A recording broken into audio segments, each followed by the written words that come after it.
Hello everyone, welcome to Library Yarn, and today we have a book called Library Yarn. It looks like my channel. So there's a lion and there's two kids, a girl and a boy, and they're reading a book, and there was a bookshelf, and there was the lion's tail, and the lion's looking at the book too.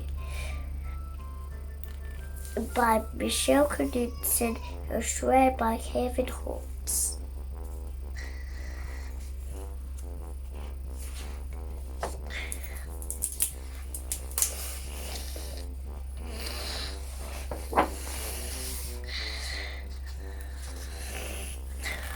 One day a lion came to the library.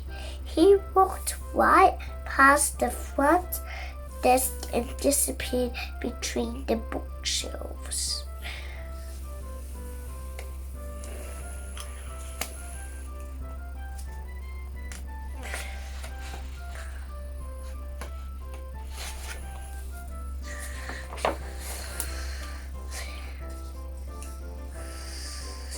Mr. McBee ran down the hall to head to Mr. McBee ran down the hall to the head librarian office. "Miss Meriwether," he shouted. "No running," said Miss Meriwether without looking. "But there's a lion," said Mr. McBee. "In the library. Is he breaking any rules?" asked Miss Meriwether. She was particular about rule breaking. "Well, no," said Mr. McBee, "not really.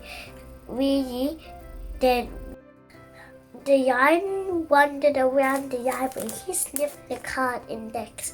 He rubbed his head against the new book collection.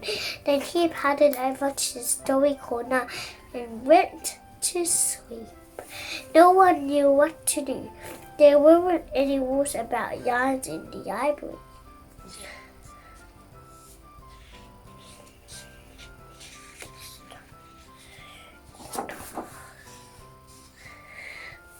It was June's story time. There weren't any rules about lion at story time either. The story lady seemed a bit nervous, but she read out the title of the first book in a strong, clear voice. The lion looked up. The story lady kept on reading. The lion stayed for the next story, and the story after that.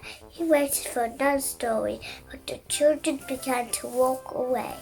"Story time is over," a little girl told him. The lion looked at the children. He looked at the story lady. He looked at the crows, the books. Then he roared very loudly. "Wah!"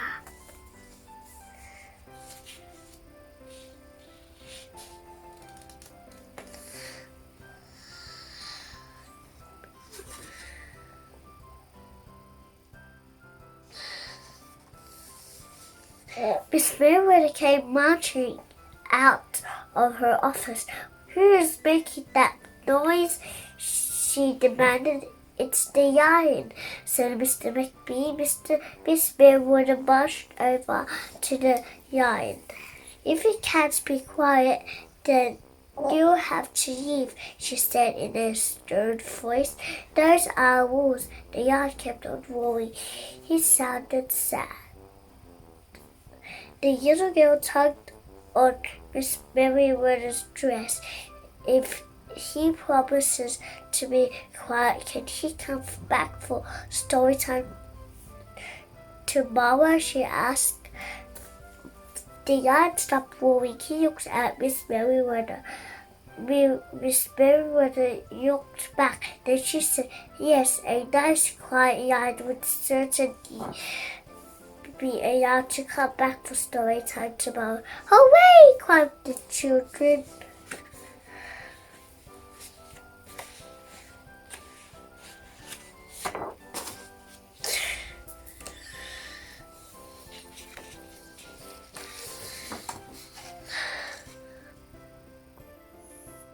The next day, the lion came back. "You're early," said Miss Meriwether. "Story time isn't until 3 o'clock.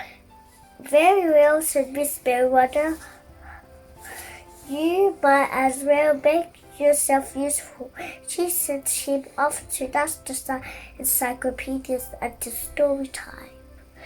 The next day, the yarn arrived early again. This time, Miss Merriweather asked him to ink the envelope for the overdue notes.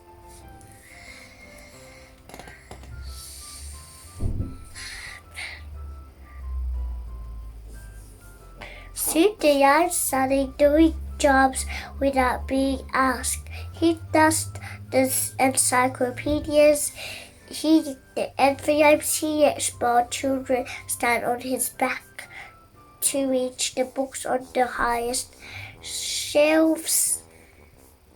He curled up in the story corner to wait for story time to begin.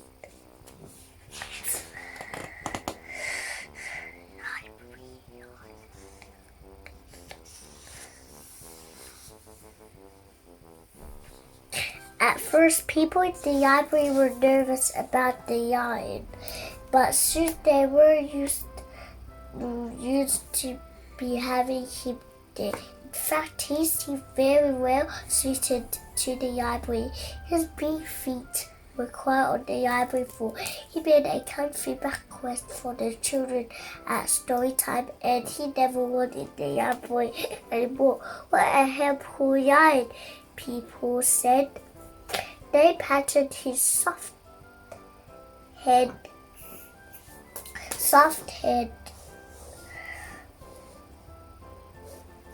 They patted his soft head as he walked by. How did we ever get by without him? Mr. McBee scolded when he heard that.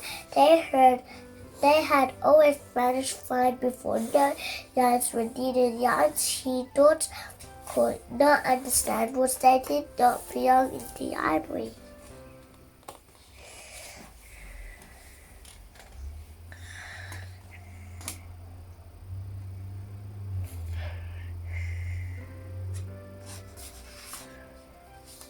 One day after he had dusted all the encyclopedias and nicked all the envelopes and helped all the small children, the library padded down the hall to Miss Merriweather's office to see what else there was to do. There was still a while until story time. Hello, Ryan, said Miss Merriweather. I have something you can do. You can take a book back to the front desk for me. Let me just get it down from the shelf. Miss Merriweather stepped up on the stool. The book was just out of her reach. Miss Merriweather stood on her toes. She stretched out almost her fingers. Almost there, she said. Then Miss Merriweather stretched a little too far. Ouch, said Miss Merriweather softly. She did not get up. Mr. McBee, she called after a minute. Mr. McBee, but Mr. McBee was at the front desk. He could not hear her calling. Yarn, said Miss Merriweather. Please go and get Mr. McBee. The yarn ran down the hall. No worry, Miss Merriweather called after him.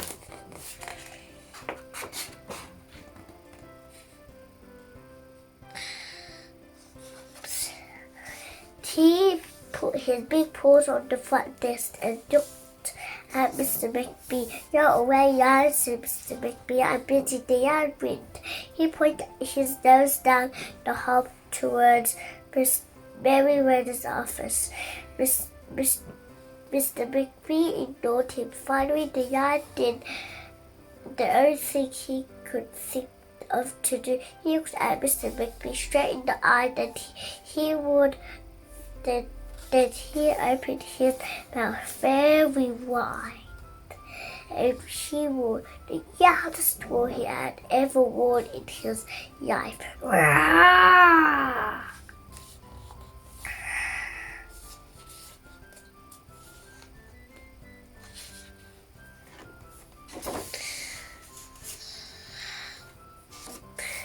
Mr. McBee gasped, "You're not being yarn." "Quiet," he said to the yarn. "You're breaking the rules." Mr. McBee walked down the hall as fast as he could.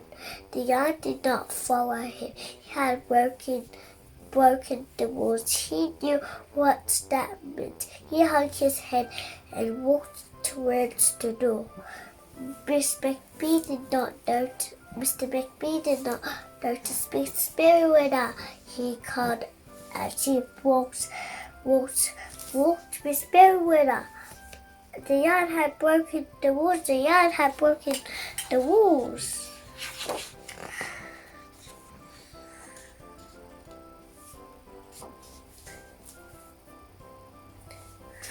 He burst into Miss Merriweather's office. She was not in her chair. "Miss Merriweather," he asked. "Sometimes," said Miss Merriweather from the floor behind her desk.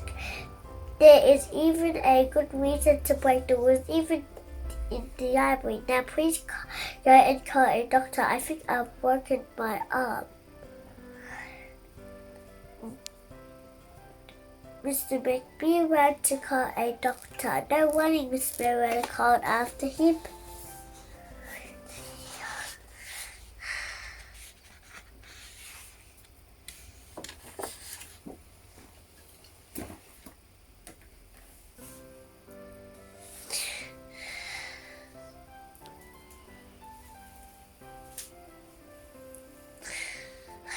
The next day, things were back to normal, almost. Miss Merriweather's left arm was in a sling. The doctor had told her not to work too hard. "I will have my yarn to help me," Miss Merriweather thought. But the yarn did not come to the library that morning. At 3 o'clock, Miss Merriweather walked over to the story corner. The story lady was just starting to read. The yarn was not there.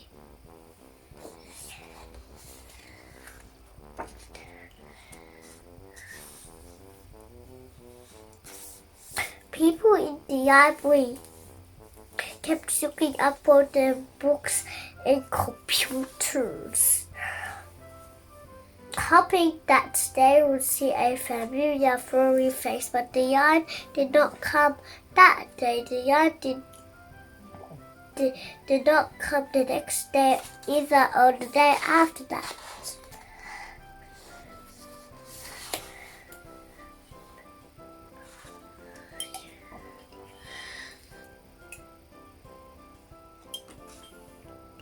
One evening, Mr. McBee stopped at Miss Merriweather's office.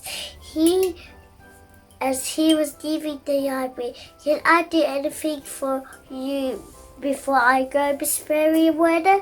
he asked her. "No, thank you," said Miss Merriweather. She was looking out of the window. Her voice was very quiet, even for the library.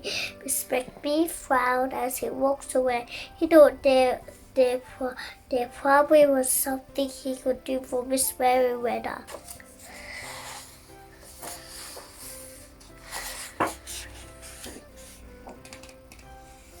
Mr. McBee left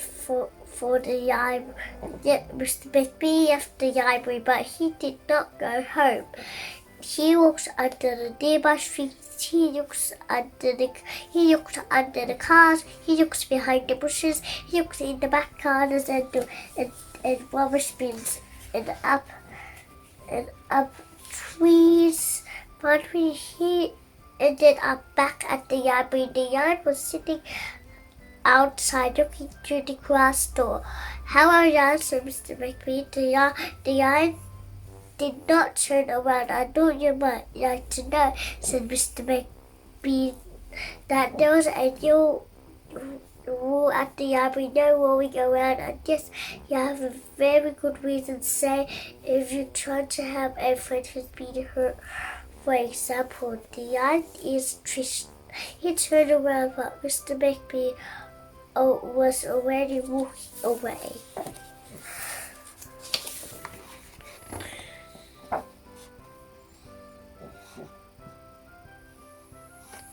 The next day, Mr. McBee walked down the hall to Miss Merriweather's office. What is it, Mr. Bigby? Asked Miss Merriweather in her new sad, quiet voice. I thought you might to know, said Miss Merriweather. Said Mr. Bigby, that there was a yarn in the library. Miss Merriweather jumped up from her chair and ran down the hall. Mr. Bigby smiled. No running, he called after her.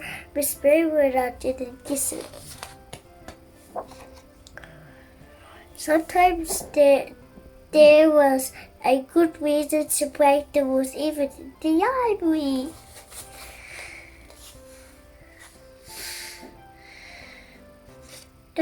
And bye. Thanks for watching. Please remember to like and subscribe at the library.